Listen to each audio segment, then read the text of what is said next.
I'm Jessica Minden for IB Times TV, reporting from the floor of the New York Stock Exchange, and joining me today is Arthur Cashin, the Director of Floor Operations for UBS. Now, thank you so much for joining me and taking the time to speak with me.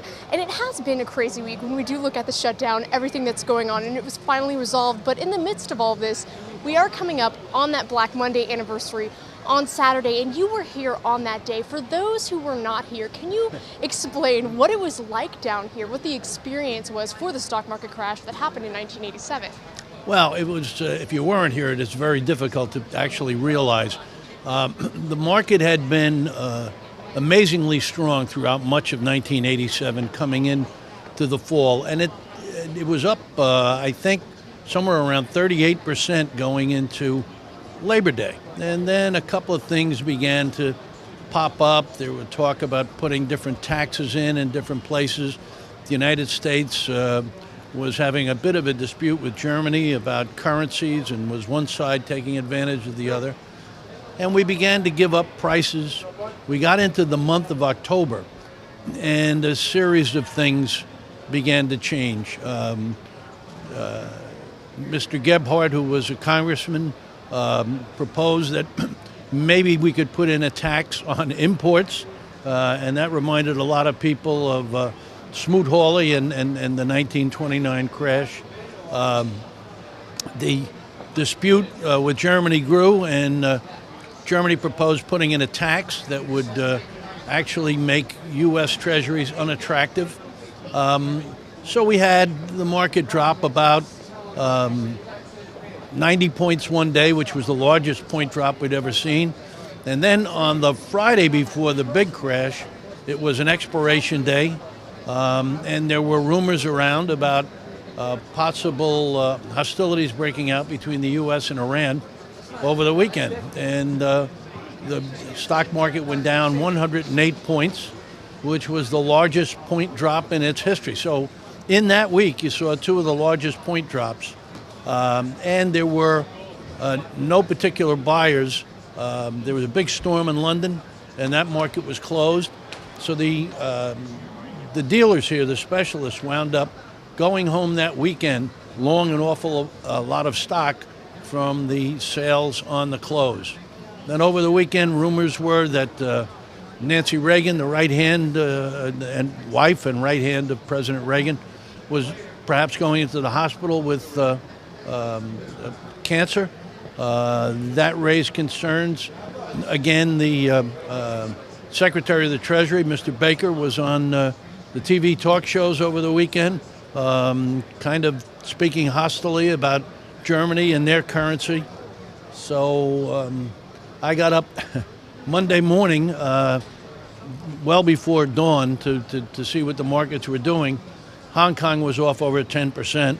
And it looked like much of Europe was going to open the same way.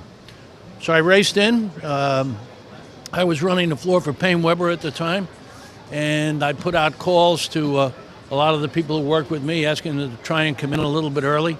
I wanted to check the systems and see where things are going, and the markets around the world were deteriorating on, and we knew it was going to be a rather brutal day. Something that's interesting that happened before that crash, from January up until Labor Day, the Wall Street had a spectacular run.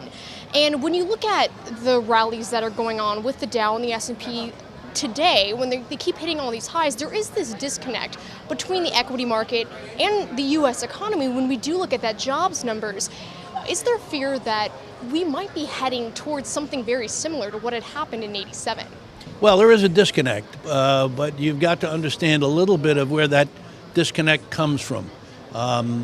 The corporate managers have done an extraordinary job since the big recession, since 5 years ago. They realized that they were going to have to find a way to make more and more with less and less and fewer people. And that's exactly what they've done. They've found a way to produce more product and try to sell more things with fewer people. And that's why the stock market's up, but your brother-in-law may not be able to find a job. So it's a very, very difficult disconnect, and it's got more than a few people concerned. The problem is profit margins are an all-time record high. They've done that good a job.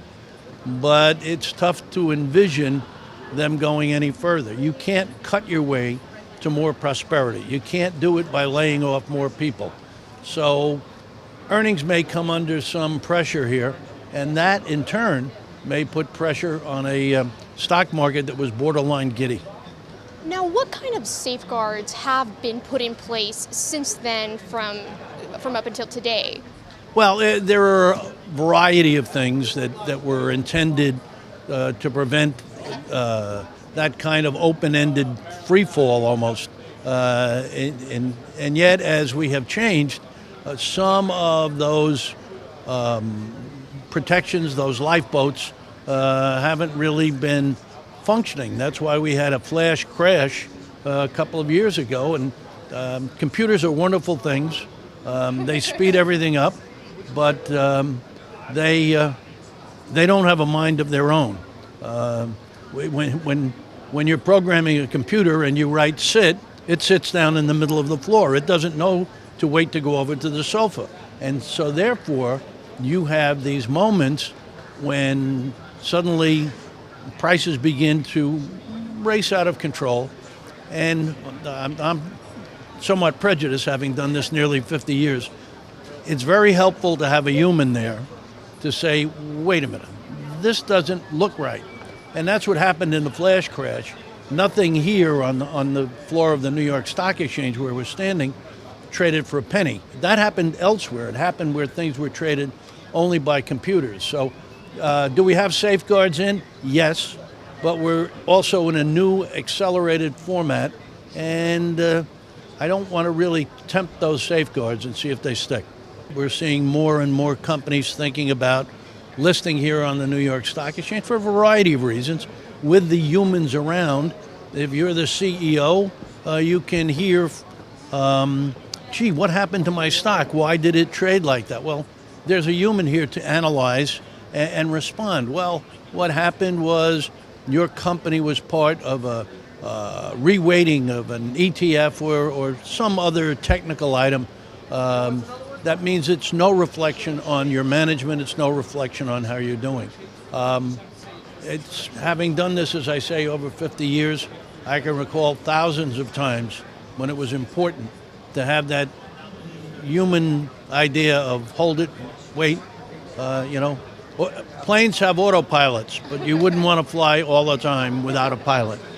And finally, before all of this shutdown mess happened, there was always that talk about the Fed. When are they going to taper? What's going on with QE? Now, because of this shutdown, how much longer do you think QE is going to last? Because originally they talked about, maybe scaling back in the middle of 2014. Do you think this will end up being pushed back until 2015 or even longer now? Well, the interesting thing is that with the government shutdown, we didn't wind up with a deal. We wound up with a delay.